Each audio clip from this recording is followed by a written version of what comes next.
Yürük el ağine dost brotherler. Ezançılık. Men şu karkaç Abdurrahim can. Bana motonun ücret tutsa bir de maşı bana valla. Ana hazır kaldı. Ma pulusu alsanla. Yürken içtime bir migi kalıp.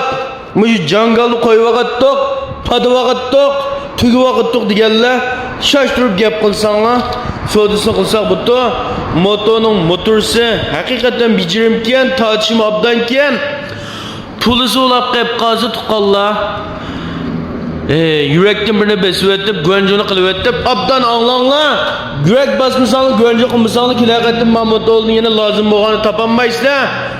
Meyli ihtiyacını boğulsun, kollap bu işin ümit gitmez.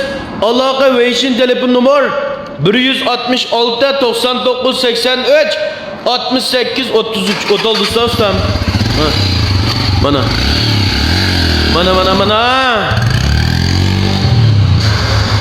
Bahası olap kayıp kalsa fakat ve fakat.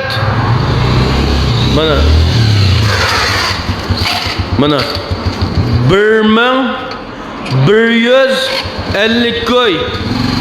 1150 koyga muş havcını bəməkçi. Yürek yeni basmağanla, besip kanla, güvence kımmağanla koyanla. Muşunda motoru ihtiyacınla bağlap kayıp kalsa tapanmay kalsa. Motonun diyempin yip yine aldı kamera normal. Yüşanın mişyada az dula. Zidulap kağa ol ba. Andın başka yerlere. Mana muş halette çıkıttı. Bütün Şincan'ın her kanda yergi sepirtmez. Güher. Selip gitip boğucu bağmak ama.